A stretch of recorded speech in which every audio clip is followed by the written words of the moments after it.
Britain never called it survival. It called it Tuesday.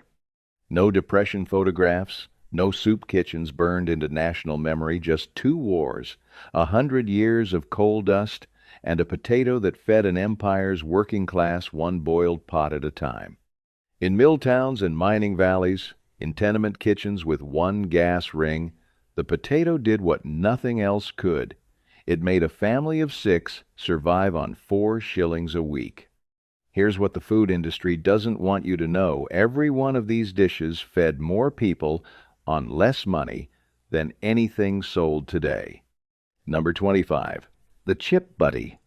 2 slices of white bread, a scrape of margarine, a fistful of vinegar-soaked chips pressed between them until the bread went translucent with grease.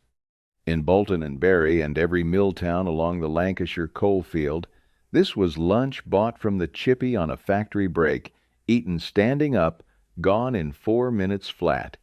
By the 1960s, a bag of chips cost sixpence. A loaf end cost nothing at all, because it was yesterday's bread nobody else would touch. Today they call it a carb-on-carb sandwich and sell it in gastropubs for £6. Grandma just called it dinner. Number 24. Bubble and squeak.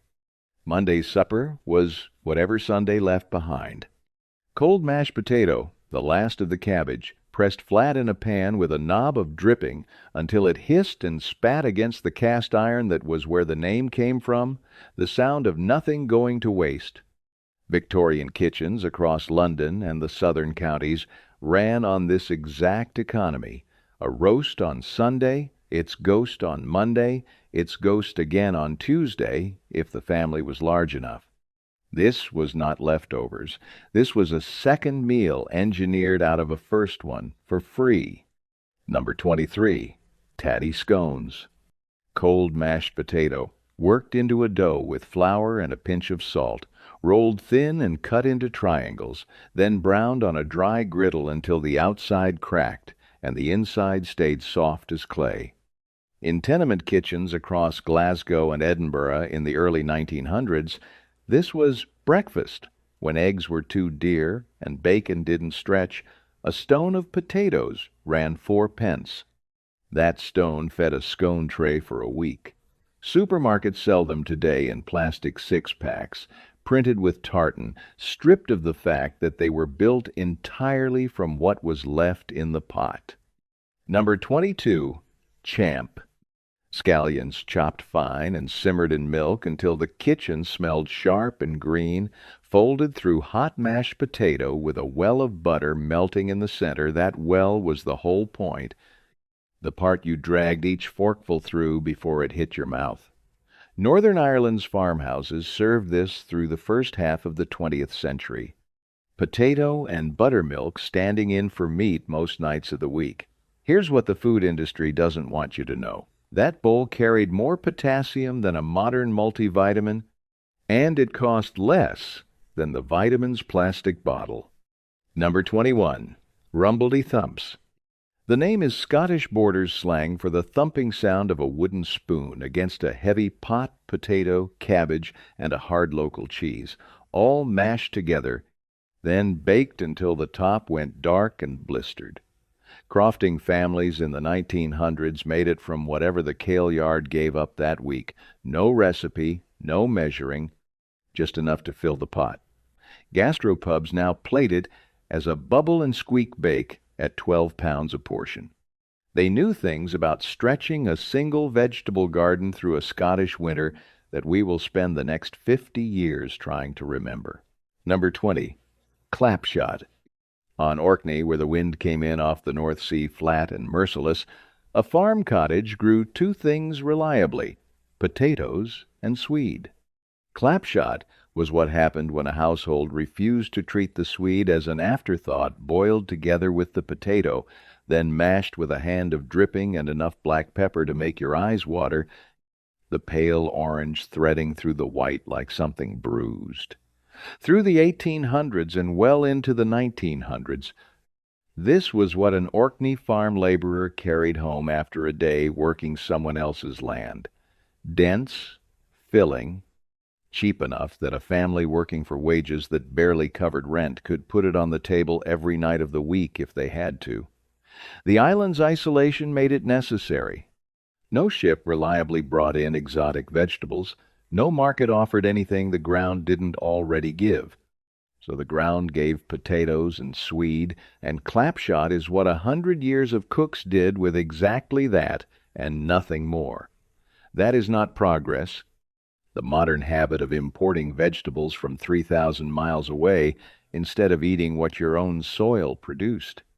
That is a specific kind of forgetting a population unlearning how to feed itself from 6 feet of dirt outside the back door, because someone decided it was cheaper to ship it in instead. Number 19. Stovies. Glasgow's tenements ran on one gas ring and whatever fat was left in the pan from Sunday's roast. Stovies were built from that fat potatoes sliced thick, browned first, then slow stewed for hours with onion and the meat scraps nobody else wanted, until the whole pot went soft and the potato had drunk up everything the meat gave off. By the 1920s and 1930s, a pot of stovies cost pennies and stretched across 2 or 3 suppers for a family crammed into a single room with a shared close outside. The smell of it, onion, fat, and starch, thick enough to cling to the wallpaper, was the smell of Sunday's leftovers being made to work twice as hard as they were ever meant to. Tenement women timed it by instinct, not a clock, judging by the sound of the pot and the give of a fork against the potato. Grandma just called it not letting good fat go to waste. There was no other name for it in her kitchen, because there was no other option. A family surviving on a docker's or a laborer's wage in interwar Glasgow didn't have the luxury of throwing away drippings, and they built an entire dish, city-wide, around refusing to. Number 18. Pan Haggerty. Northumberland's mining households worked from a single heavy pan set over the fire potato, sliced thin, layered with onion, and a hard local cheese, packed tight, and left to cook slow until the bottom went crisp and the top went molten. One pan, one fire. One dish that fed a family without the coal cost of running an oven, because in a pit village in the 1800s and early 1900s, coal for cooking was coal you weren't selling, and every lump mattered. The layering was deliberate potato, onion, cheese, potato, onion, cheese built up like a wall, so that every forkful carried all 3 at once instead of one flavor dominating. Mining wives passed the method down without ever writing it, because writing implied someone might need reminding, and in those kitchens you learned by standing at your mother's elbow until your hands knew it too. This was not a casserole. This was a fuel calculation disguised as a supper, engineered by women who understood exactly how many lumps of coal a meal was allowed to cost before it stopped being worth making. Number 17. Tatwoos Popti. Welsh translates it plainly, oven potatoes. But the plainness hides the trick potatoes roasted low and slow in the stock and fat that ran off a joint of meat, so that by the time they came out, the bottoms had gone dark and crisp and the tops had soaked up everything the meat had to give. In Welsh farmhouses through the first half of the 20th century, this was how a single joint of meat, too small to properly feed everyone, was stretched into a meal that felt like it had meat in every bite.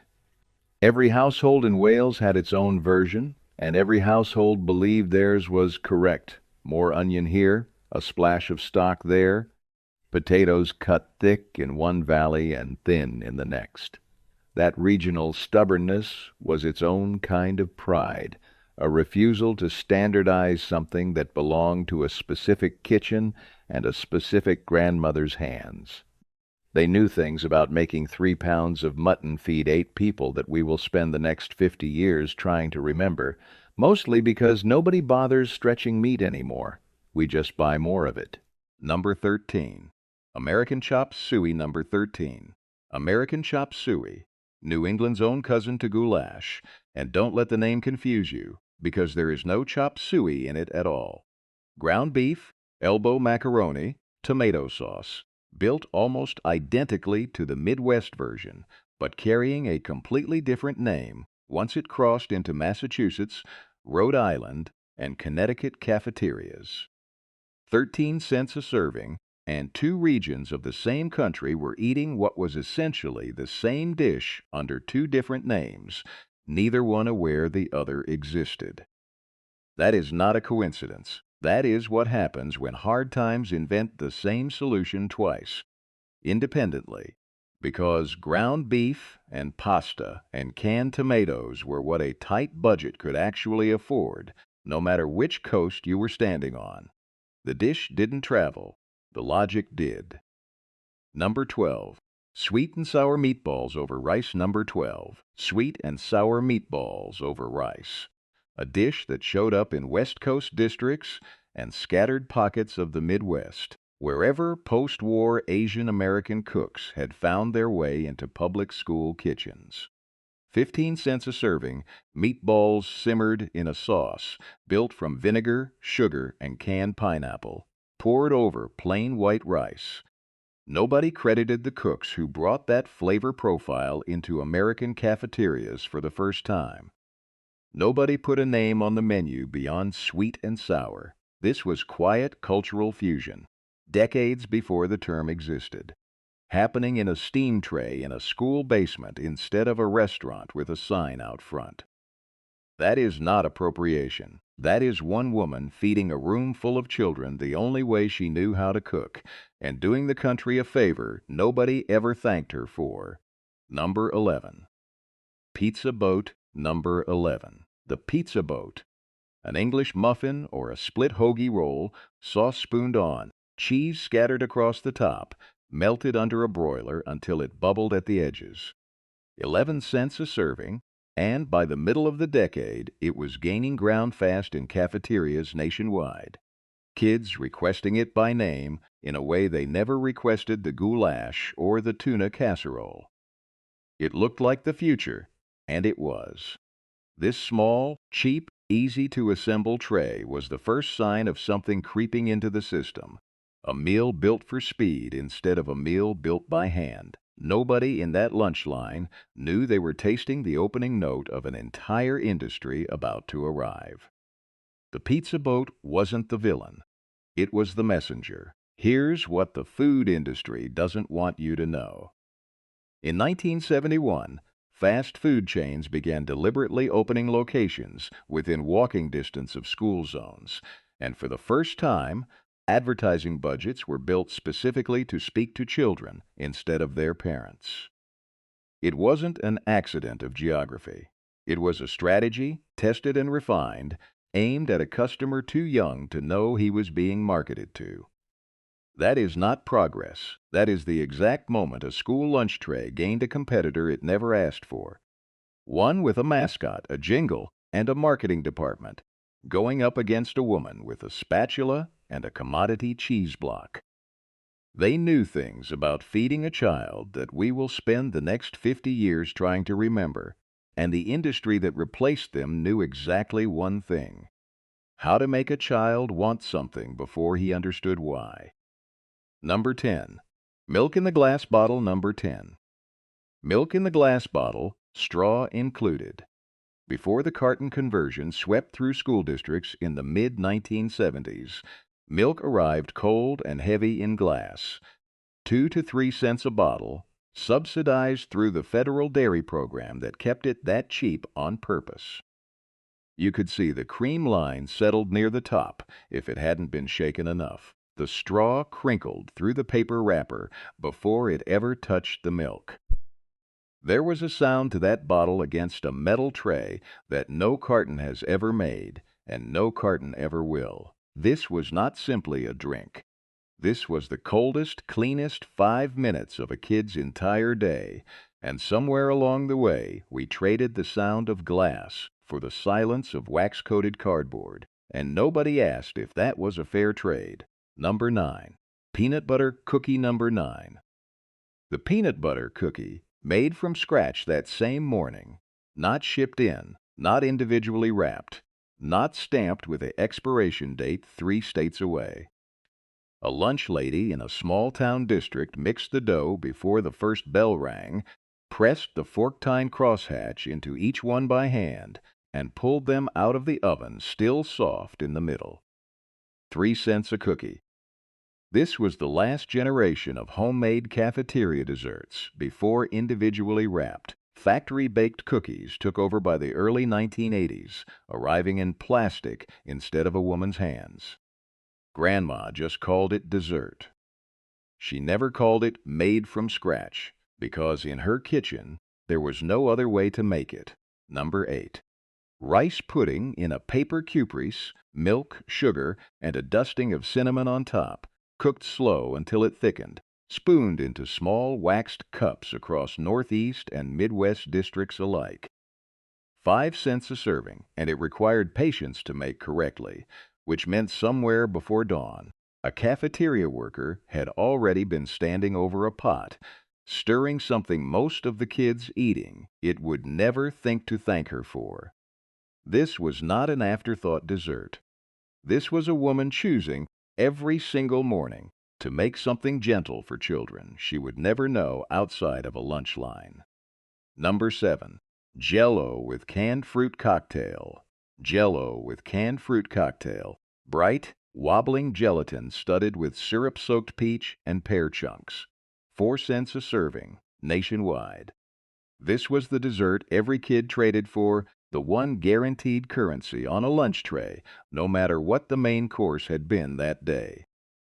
A kid who hated the tuna casserole would still finish his Jell-O. A kid who loved the sloppy Joe would still trade his cookie for someone else's cup of it. There was nothing nutritious about it, nothing sophisticated, nothing anyone would defend today with a straight face. And it didn't matter, because it wasn't there to be good for you. It was there to be the one small, certain sweetness at the end of an uncertain day, and it never once failed to deliver on that single promise. Number 6. Butterscotch pudding coupon, of the first true prepackaged, single-serve desserts to arrive in cafeterias by the late 1970s, 6 cents a cup. Foil lid peeled back to reveal something smooth and amber-colored that hadn't been cooked on-site at all. It tasted good. That was never the problem. The problem was quieter than taste. This was the first real sign that the scratch-made dessert, made by a woman's hands that same morning, was being nudged out by something manufactured somewhere else entirely and simply delivered by truck. Nobody noticed the shift happening in real time. That is exactly how these shifts always happen. Number 5. Apple half with peanut butter packet. Apple half with a peanut butter packet. Commodity apples, halved and cored, served alongside a small individual packet of peanut butter meant to be torn open and spread with a spoon or a finger, whichever was faster. 5 cents in late 1970s rural districts, and it was one of the earliest examples of a fresh food item being paired with a portion-controlled, individually packaged product. A small preview of exactly what school lunches would look like decades later, wrapped in plastic instead of served by hand. The apple was real.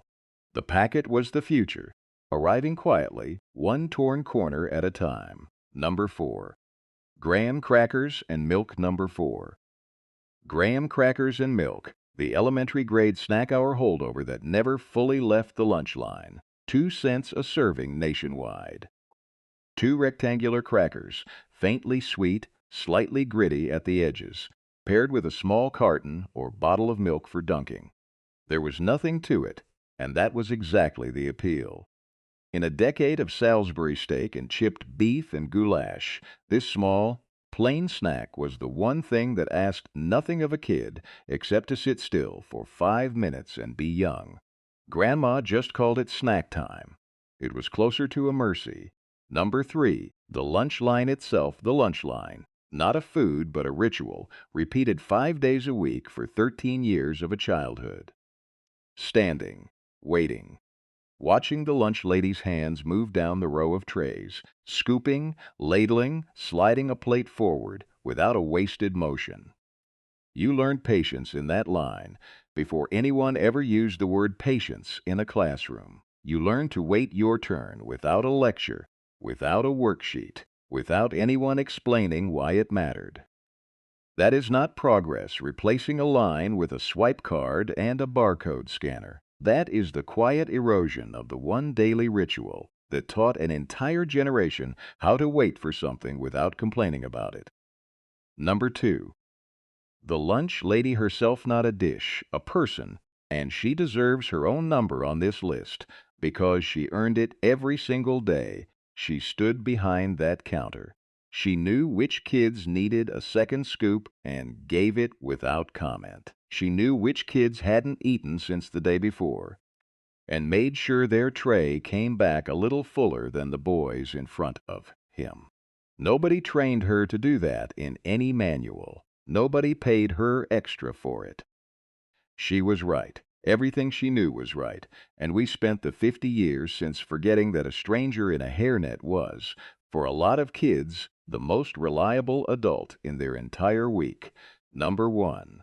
The divided tray steel, or hard plastic, compartments pressed into it like a shrine to portion control, carried by a child who never once stopped to think about what it was teaching him. Every compartment held exactly enough. Not too much, not too little. You learned what a portion looked like before anyone ever used the word portion in health class. You learned patience, waiting for your turn in line. You learned gratitude because in the 1970s, a full tray was not something you assumed would simply appear. That tray taught more without a single lecture than most modern nutrition programs manage with an entire curriculum. What replaced it did not. Closing tomato soup and grilled cheese given away in silence to the kids who needed it most. A glass bottle of milk with a cream line at the top and a straw that crinkled before it ever touched the surface. A divided steel tray that taught portion and patience without a single word of instruction. That was not poor food. That was a generation of women feeding a country's children on pennies and getting the nutrition right by instinct decades before a university study ever proved they'd been right all along. And then, starting in 1971 and accelerating through the rest of the decade, an industry with a marketing budget and a mascot decided a child's lunch tray was a market to be won, and it won. That is not progress. That is the moment we traded a woman who knew our names for a drive-through window that didn't. Comment below and tell me which one your grandmother made. Number 14. Jerky dried on rawhide lines of steer worth $40 a head at the Kansas railhead wasn't butchered lightly, but when one was, nothing went to waste and nothing went to spoil either. The meat that couldn't be eaten in a day or two went up on rawhide lines strung between the wagon wheel and a fence post, sliced thin enough to see daylight through, left hanging in the sun and wood smoke until it turned dark, leathery, and nearly weightless. No salt was even required. The drying alone did what a modern freezer does now, pulling every drop of moisture out until nothing was left for bacteria to grow in. A strip of that jerky rode in a saddlebag for weeks without turning, without smelling, without a single problem, through Texas heat that would have rotted fresh beef inside a day. This was preservation with no ice, no refrigeration, no modern tool of any kind. Just sun, air, smoke, and a cook's patience while a rider waited on his next meal. Now a company in a strip mall will sell you the same idea in a foil bag for $12 and call it craft or small batch, as if slicing meat thin and hanging it to dry were something invented recently instead of something a trail cook did without a second thought 150 years ago. Number 13. Airtights as trail currency canned goods, called airtights, were heavy to freight and expensive to buy. Every extra pound in that wagon meant one less pound of something else, so a can of peaches or tomatoes earned its place the hard way. On the trail, An airtight was treated like something closer to money than food. It got rationed, it got saved. It got handed, quietly, to the man who'd had the hardest week, not split evenly down the middle the way beans and biscuits were. Canned tomatoes cut the thirst of a hot, dusty afternoon better than the jip-heavy river water most outfits drank untreated, and the acid in them settled a stomach that river water had upset. A can of peaches opened at the end of a long drive was about as close to luxury as anyone on that trail would ever get. Cool, sweet, sliced thin, and passed around the fire in silence while grown men who hadn't complained about anything in 6 weeks went quiet over a spoonful of fruit. Nobody had to say what it meant. Everybody at that fire already knew that is not a small indulgence. That is what passed for celebration when there was nothing else left to celebrate with. Number 12. The biscuit thumbprint test, no oven light, no timer, no way to lift that lid and peek without losing the heat a cook had spent 20 minutes building under and over that Dutch oven, coal by coal, in the dark before sunrise. Lift it too early, and you'd let the whole thing cool by 20 degrees and add another 10 minutes waiting for men who needed to be in the saddle. So instead of looking, he touched. A thumb pressed gently into the top of a biscuit told him everything a thermometer would have told a modern baker. If the dough sprang back halfway and held the shape a little, the way a man's own forearm gives when you press it, it was close. If it sprang back all the way, springy and resistant, it needed more time under the coals. If it left a dent that never filled back in, it had gone too far already, a whole crew's breakfast. 12 men, who'd be riding 14 hours on whatever was in their stomach, rode on a cook's thumb, and 40 years of doing it enough times that his hands knew the difference before his mind had finished thinking about it. Nobody trained for that. It came from burning enough batches to never make the same mistake twice. Number 11. Calf fries at spring roundup every spring on ranches across the Texas Panhandle. Male calves were castrated to control the herd and calm the aggression that came with a yard full of uncastrated bulls left to grow up wild. It was hard, unglamorous work, done in the dust with a knife and a hot iron, and it was going to happen whether or not anyone planned to eat what came off it.